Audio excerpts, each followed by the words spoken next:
We are now going to be having our plenary sessions, and I'd like to introduce Professor Darren Crayn. You can take the stage while I stay down here, Darren. You can get sorted. Since 2008, Darren has been Director of the Australian Tropical Herbarium, a joint venture of James Cook University, the CSIRO, and the Queensland Department of Environment, Science and Innovation. His research is focused on the origins, evolution, classification and conservation of plants, and deals broadly with the questions: how many plant species exist? Where do they occur?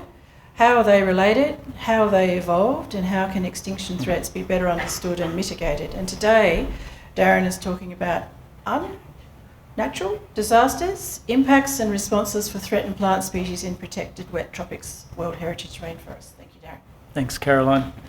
And thanks for that great opening address, Steve. And I'd like to acknowledge your contribution as well to the understanding of plant biodiversity, not only in Australia, but globally. Thanks for a great career. I'm going to take you to the opposite corner of this great land we call home.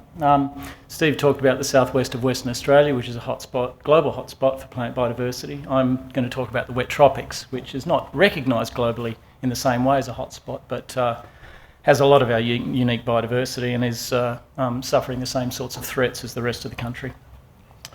So I'm going to talk about unnatural disasters, and I'm calling them unnatural disasters because the two impacts I'm going to be talking about are direct responses or consequences of anthropogenic carbon dioxide emissions causing climate change.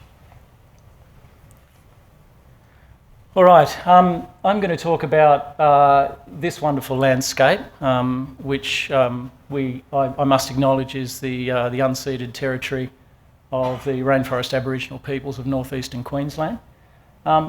It's also known as Australia's Wet Tropics World Heritage Area, and it's a very important place, and it's recognised globally for its biodiversity significance. There was a global study done a few years ago that ranked it 6th of 173,000 protected areas globally for its species irreplaceability. And of the World Heritage properties globally, it's ranked 2nd. So an exceedingly important global biodiversity site. That was based mainly on its vertebrate biodiversity.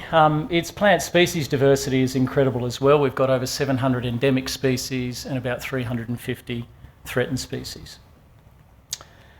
And this is what the area looks like on a map. And it's about 9,000 square kilometres of mostly lowland and upland rainforest. It stretches between Townsville and Cooktown, more or less, in the north. And it's quite mountainous. And the red areas that you can see here are the mountaintops above 900 metres of elevation. They're coloured red where they're inside the World Heritage Area and yellow where they're just outside the World Heritage Area. But it's a fairly significant and mountainous landscape. The figure in the middle shows the stability of those rainforest types over Pleistocene cycles, with the most stable parts, predicted stable parts of the landscape being coloured darker green. And on the right, we've got a heat map of the species irreplaceability.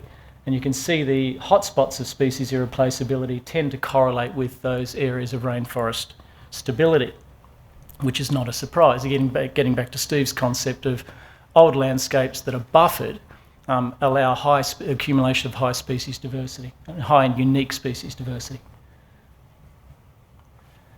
So the first disaster I want to talk about is the drastic loss of suitable habitat that anthropogenic climate change is causing.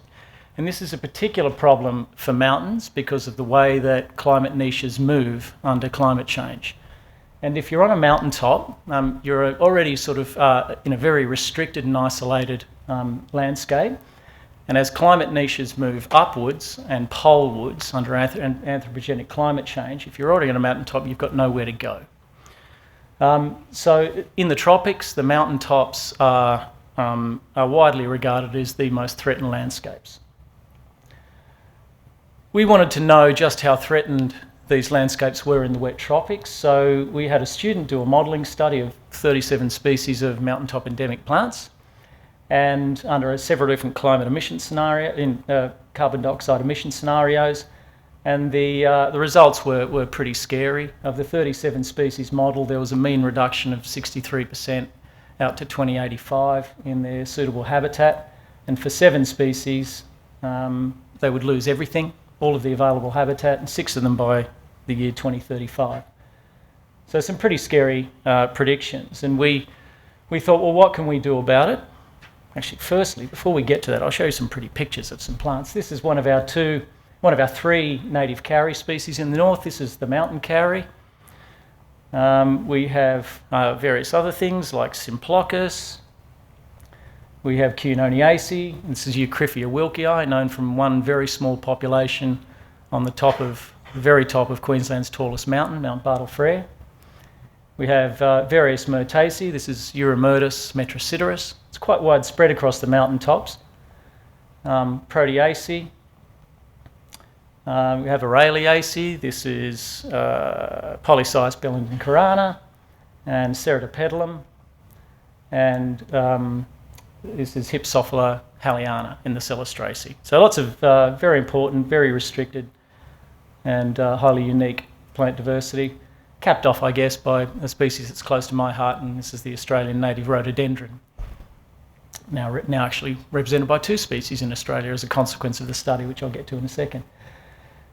So we have these threats. These threats are very scary. What are we going to do about it? So a few of us got together and thought, well, what can we do? We're not going to stop global carbon dioxide emissions unilaterally, but what we can do is we can do some preliminary or precautionary ex situ conservation. So we conceived a project we called the TROMPS project, Tropical Mountain Plant Science, and our intent was to build a viable and secure ex situ conservation reserve. It's distributed across multiple independent sites, incorporates high redundancy in the sense that genotypes are replicated across multiple sites to ensure against the loss of any one site, is genetically and physiologically diverse and climatically matched to wild habitat. To undertake this project, we built a program of work which was multidisciplinary in terms of its research.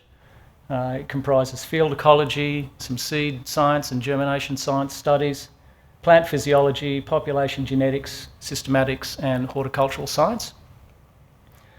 And to sort of deliver that broad range of activities, we had to build quite a consortium of partners. We've got 7 botanic gardens, 3 herbaria, 2 genetics labs, 2 seed banks, an ecophysiology lab, and an artist in residence. And I'll talk a little bit about the art as we go forward, because this is one of the most enjoyable and surprisingly successful outcomes of this whole project. And of course, it's absolutely critical, as Steve pointed out, to involve the traditional custodians of the lands we're working on, and the statutory land managers, of course, as well. Here's the distribution of partners on a map. The botanic gardens are arranged all the way from North Queensland down to Victoria, and various of the other partners are arranged there across 16 degrees of latitude. So in terms of climatic diversity amongst those sites, it's very, very extensive. And this is I suppose it's a complex project, so we drew up a logic diagram to help us understand how we were going to deliver on this project. Our ultimate goal or outcome for this project was to build this distributed living collection for conservation, research, display, and education. And these are the activities we undertook in order to deliver that outcome. And I'll go into those in a little bit more detail.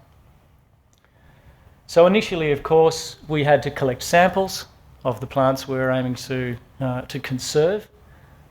We collected seed. The seed went into the seed banking research program, and of course into the propagation as well. Cuttings were the main means by which we got plants into horticulture. We also simultaneously collected DNA samples for genetic analysis of all of the genotypes that were going into horticulture. Cuttings were also delivered into the climate tolerance research. So for several plant species, we wanted to understand how they would actually perform under future climate scenarios in terms of the growth of seedlings And here's how all of the various institutional partners were involved in these various projects or parts of the project. So the Botanic Gardens were involved in just about everything. Seed banks were involved in collecting, and of course the seed banking research, genetics labs, and the climate science lab. And our artist in residence, Donna Davis, kind of ranged over all of these activities and drew inspiration for the artworks that she produced. She came in the field with us, but most of the work she did was in her studio. All right, now I'll go through each of those various programs in a little bit of detail. The first, of course, activity was the field ecology and collecting, and this was both to source the material that was going into ex situ conservation, but to also build up our knowledge of the wild distributions of many of these species. When I talked about the climate modelling, the niche modelling we did earlier, I talked about us only sort of including 37 of the 80 or 90 species that occur on these mountaintops, that are endemic to these mountaintops. And that was because for the rest of those species, we didn't have good enough distributional records to actually feed into the climate model. So part of the study was about building up that distributional data. So we did a lot of survey work across mountaintops. We did a lot of collecting. We documented the tissue and the samples that we collected in the wild, shipped it off to the ANBG and the Royal Botanic Gardens Victoria Cranbourne site for propagation, where Warren and Toby and Joe and many others were involved in the propagation and the horticultural science. Here's a slide of some of our Tromps species being propagated in the Botanic Gardens. This is one of our mountaintop endemics. This is one of the widespread ones, and most of those species, to our surprise, perform very well in horticulture, even the ones that are extremely restricted and rare in the wild. And this one in particular, this is that Eucryphia wilkii, known from only a handful of plants on one mountaintop. Goes like the clappers in horticulture. The seed science was a really critical part of this. We wanted to understand germination behaviour of the seeds of many of these restricted mountaintop plants for two purposes. One is to understand how seed germination may respond under future climate scenarios, and secondly, to provide or understand the conditions required for banking germplasm capture of these species in seed banks. So these wonderful individuals across these two sites drove that program. Ecophysiology, this was a counterpart in many ways to the seed science, and this was focused on understanding post-germination how plants performed under future climate scenarios. This is a lot more involved and a lot more time consuming, and so we only really got one or two species completed, well actually several species within the genus Flinders completed for the ecophysiology.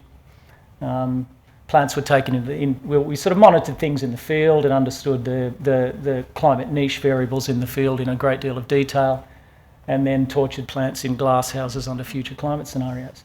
Genetics was a key part of this, of course. If we're going to build a representative ex situ collection, we need to have a genetic basis and foundation for that.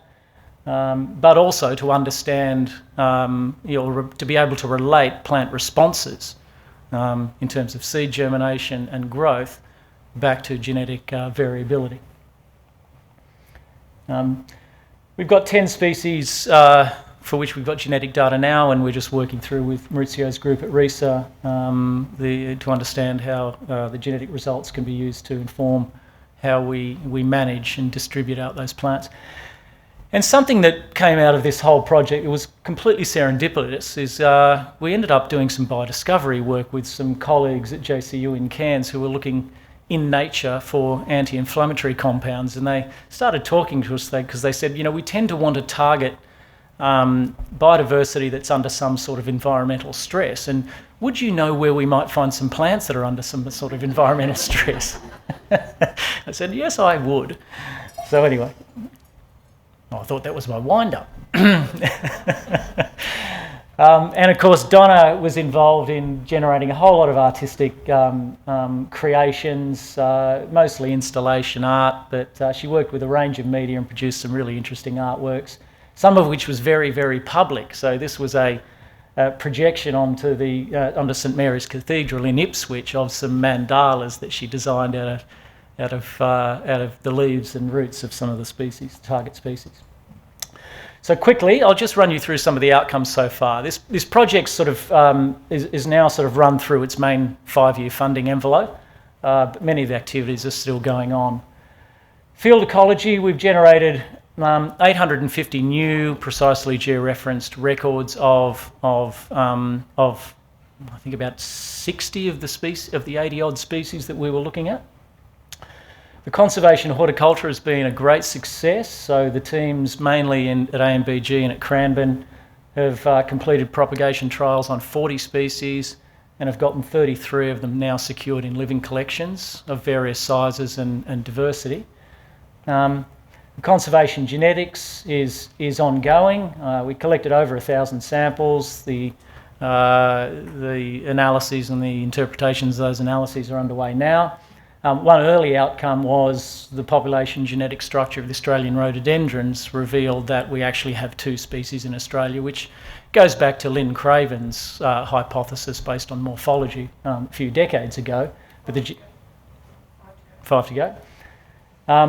Systematics, we actually found new species of plants, 7 new species of lily-pillies, ferns, mosses and liverworts, and the first Australian collections of lots of other things. The seed science, we've characterised the physiology for 9 species, and we've got 5 banked. Ecophysiology, we know now how climates are going to affect the growth of flindersias, mountaintop flindersias, and actually they're going to do better. And the art and communications, there was a lot of activity there that was a really, really effective way of getting messages of climate change out to audiences we would not normally reach through scientific publications. And the biodiscovery is we've ended up getting an anti-inflammatory compound provisionally patented. I want to spend the last few minutes talking about disaster number 2, and this is a much more recent one, again climate change related. And this is the projected increase in the frequency and intensity of extreme weather events. And we had one in December in North Queensland. And it was a cyclone. We're used to cyclones, and this one wasn't particularly bad as far as cyclones go in terms of weather, in terms of wind rather. It was a Category 2. Cyclone Jasper crossed the coast on December 13. The wind wasn't too bad. But the rainfall was absolutely biblical. Over 10 days, it was one of those slow-moving cyclones that just hung inshore. It just hung over the land for ages, it seemed like. It dumped over 3 metres of rainfall in 10 days in some places. That's where it was recorded. On the mountaintops, it would have been significantly higher. That's more than Cairns' annual rainfall in 10 days. It caused extraordinary, and it was... These dark blue areas indicate areas where the rainfall was the highest in recorded history. So it's a pretty significant chunk of northeastern Queensland. What it caused was widespread flooding, but even more disastrously, a prodigious number of very major landslips. Over 10,000 have been mapped by aerial imagery in the World Heritage Area alone. And this is what those landslips look like. This is an area north of Cape Tribulation on the way to Cooktown on the Bloomfield track. Whole hillsides just peeled away, and in many cases ended up in the sea, in the Great Barrier Reef Lagoon.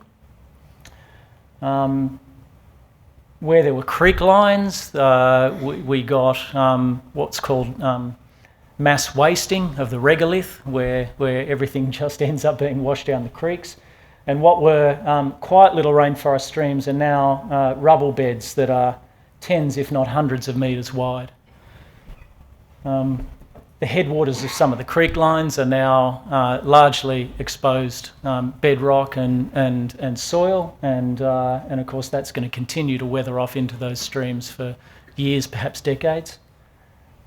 It's down to bedrock in many places. And the damage not only to the natural environment was profound, but also to hard infrastructure. So this is the road between the Daintree River Ferry and Cape Tribulation. It's about 35 kilometres, and there were more than 100 landslips over that road. if you live in that region or you've visited that region, you'll know just what a job it will be to fully recover that landscape.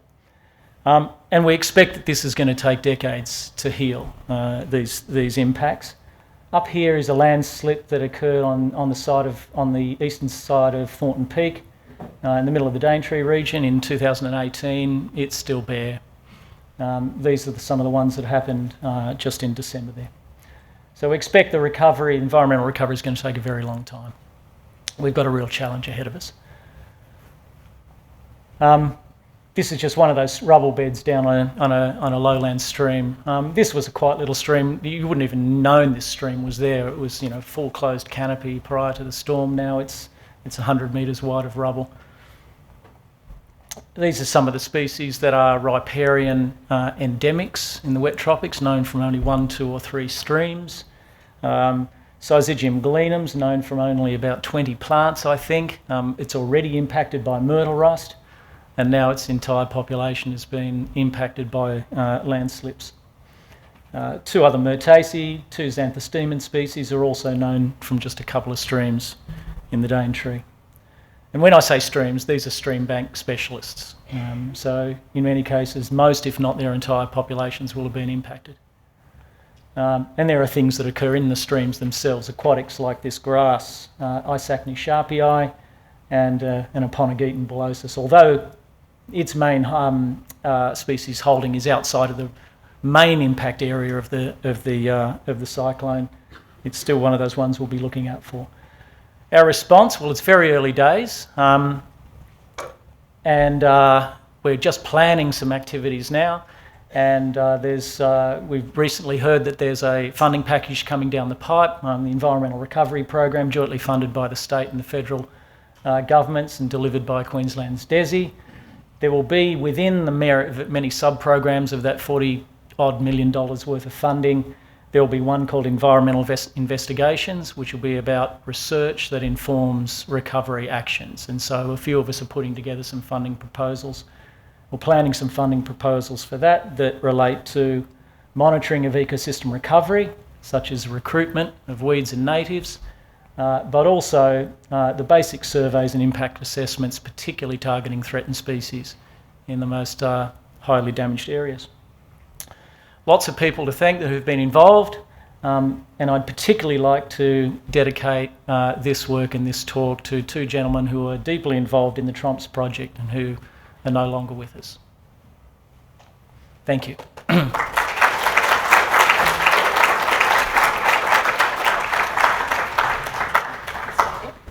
Okay, thank you, Darren. We've got time for, say, 2 questions, and just, that's good. Thanks. Could you say who you are, where you're from? Eddie Wayon from the Australian Native Plant Society, Australia. So, given all these threats, why is the Queensland Government approving wind turbines on areas of high mountains adjacent to and in the World Heritage Area, and what can we do about it? Are there any Queensland Government representatives in the room?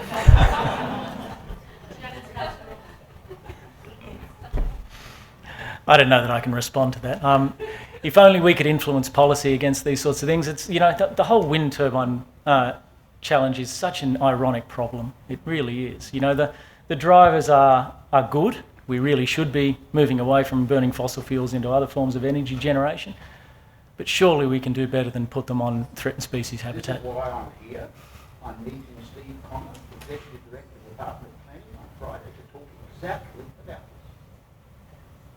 this. Please help. Good on you. Please help. Give me ideas, give me information, give me actions, and I will deliver. Well, there's a few people we can talk to here that have been involved with documenting some of the threatened species on some of these wind turbine sites in northeast Queensland. I can put you in touch. Great question. Time for one more. Right over this way.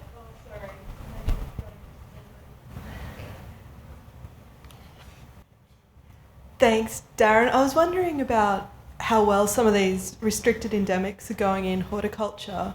Would that suggest to you that they might have some sort of climatic or high ecophysiological tolerance to climate change? They might actually paradoxically be okay. Yeah. Actually, That is a reasonable hope of mine, Jen. Both the seed germination work that Plant Bank and ANBG have been doing, and the climate tolerant stuff in the glasshouses have both shown that seed germination behaviour and seedling growth are enhanced, or at least not impacted, not degraded by future climate scenarios. I think, have you noticed any, in your monitoring, any impacts that, like mortality or recruitment effects of changing climate yet? No, not yet. Beyond some impacts of some extreme heat waves that we've had in the last 4 or 5 years in the wet tropics, where temperatures have reached over 40 degrees on some of these mountaintops for days at a time. But no, look, it's an eyes and ears thing, I think, Jen, is most of these landscapes up there are extremely inaccessible. And this project was run across mountains, only 2 of which are accessible by road. So actually doing the monitoring work to see what the impacts might actually be is an extremely difficult undertaking, and we just don't have the people to do that. So seeing impacts and monitoring impacts over time periods in situ is actually a really big challenge. But what I will say, just back to your previous question about impacts of climate change on the ecophysiology, the emerging consensus seems to be that plant growth won't be seriously impacted. In fact, might even be enhanced in many of these cases by future climates. But where the impacts will probably be seen is their species interactions. So you'll get increasing divergence between the life cycles of the co-occurring pollinators and the seed dispersers and those sorts of things and the plants. So that the population impacts will be through phenology over time rather than sort of direct impacts of temperature and humidity. But of course the impacts of extreme weather events is going to be another direct impact that is already becoming seriously problematic. Thank you very much.